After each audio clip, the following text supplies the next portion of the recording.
Shalom bien-aimés dans le Seigneur, grande est notre joie de nous retrouver au pied du grand roi pour notre méditation quotidienne. Nous sommes le samedi 26 juillet 2025 et nous vous saluons au nom de notre Seigneur et Sauveur Jésus-Christ. Pour notre méditation de ce jour, nous allons lire un texte dans les Actes des Apôtres. Actes des Apôtres chapitre 16 verset 26 dans deux versions. Louis II nous dit « Tout à coup, il se fit un grand tremblement de terre en sorte que les fondements de la prison furent ébranlés. Au même instant, toutes les portes s'ouvrirent et les liens de tous les prisonniers furent rompus. » Bible du Semeur nous dit « Tout à coup, un violent tremblement de terre secoua la prison jusque dans ses fondations.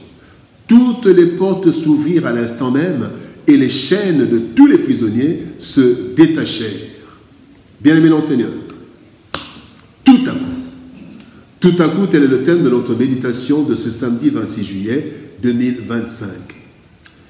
Les événements de la vie se succèdent et parfois nous passons une longue période avant de voir le fruit de notre travail.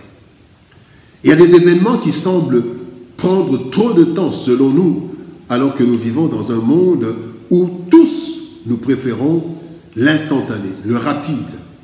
Nous aimons bien les fast-food, nous aimons les vite-fait. Au nom de l'adage qui dit « le temps c'est de l'argent », nous ne voulons pas perdre le temps. Et lorsque le temps avance, lorsque l'âge avance, bien aimés, nous sommes de plus en plus inquiets par rapport aux promesses de Dieu. Le texte du jour commence par « tout à coup ». L'intervention de Dieu en faveur de Paul et Silas semble instantanée, vite fait, non. C'est le fruit d'un processus et de plusieurs éléments que parfois nous ne voyons pas. Le jour où Dieu intervient peut ressembler à un rêve, à quelque chose d'instantané, mais c'est un aboutissement d'un processus comme ce fut le cas pour Silas et Paul. Il en sera aussi pour nous, car il s'agit du même Dieu. Il y a aussi un tout à coup qui peut arriver dans notre vie, mais voyons ce qu'il y a avant ce tout à coup.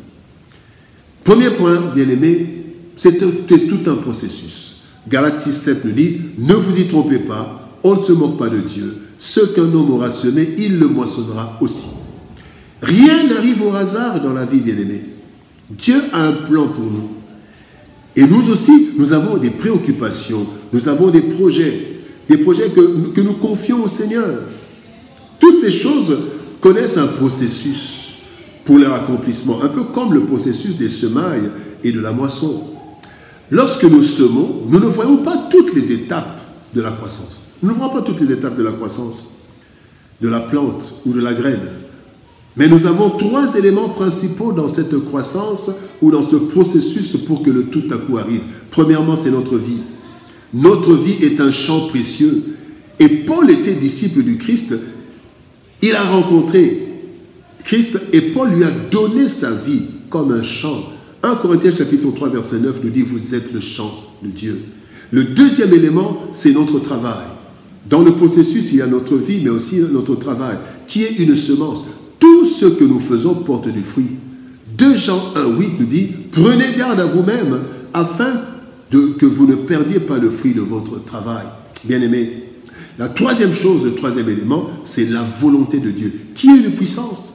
La Bible dit dans 1 Corinthiens chapitre 3 verset 7, « Ce n'est pas celui qui plante qui est quelque chose, ni celui qui arrose, mais Dieu qui fait croître. » Bien-aimé, et Dieu fait cela selon sa volonté et en son temps. Bien-aimé dans le Seigneur, il y a donc dans le processus pour que le tout à coup arrive, il y a notre vie, qui est un champ précieux, il y a notre travail, mais il y a la puissance de Dieu qui agit. Et le deuxième point, bien-aimé, la deuxième leçon, c'est la confiance totale. Paul avait donné sa vie, il a travaillé pour le Seigneur, il était d'ailleurs en plein travail quand on l'a arrêté, et deuxième élément, il y a la confiance totale.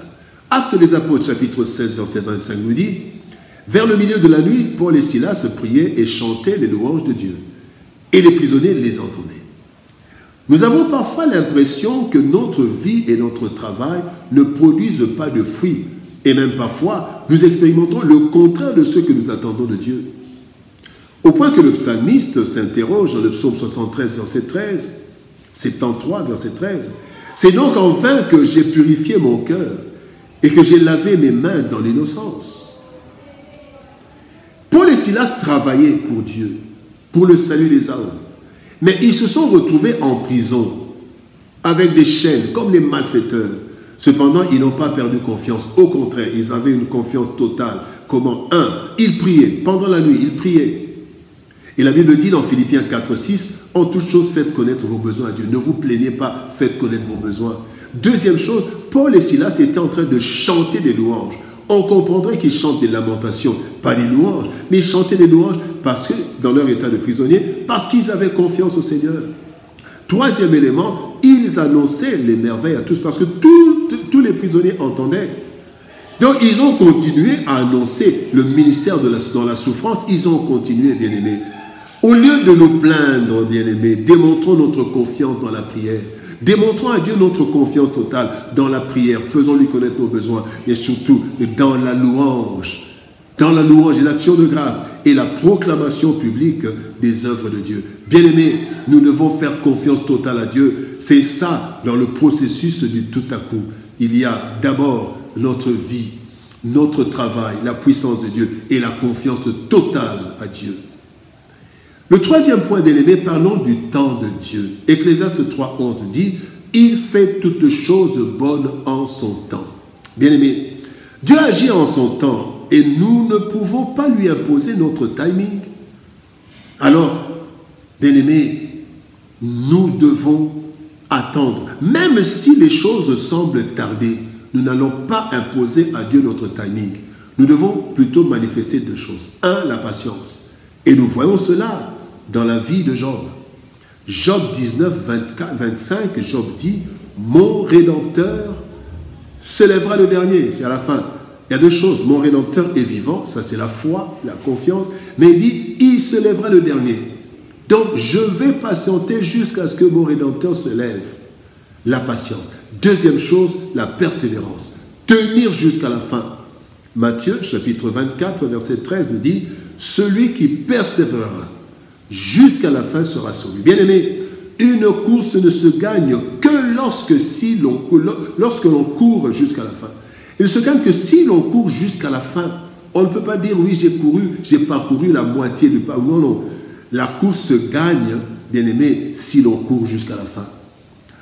Nous devons donc garder notre foi et travailler jusqu'à la fin, quelles que soient les circonstances. Et Paul l'a démontré à la fin de sa vie. Paul dit, j'ai gagné, j'ai terminé ma course. J'ai terminé ma course, j'ai achevé la course. J'ai gardé la foi, j'ai combattu le bon combat. Bien-aimé, le temps de Dieu. Et ce qui devrait arriver, arriva tout à coup. Bien-aimé, la vie de Paul, son travail, sa confiance en Dieu, sa persévérance ont produit l'extraordinaire. Tout à coup, la prison fut chambardée. Et c'est ce qui peut aussi arriver dans ta vie si tu donnes ta vie à Jésus, tu as confiance en lui et que tu gardes patience et persévérance. Le monde actuel, bien-aimé, est un monde de la vitesse et de l'instantané. Tout le monde pratiquement est pressé. Pourtant, Dieu n'a pas changé. Ses principes non plus. Et personne ne peut lui imposer son agenda ou son timing. Nous nous attendons tous au Seigneur par rapport à ses promesses qui sont vraies et immuables.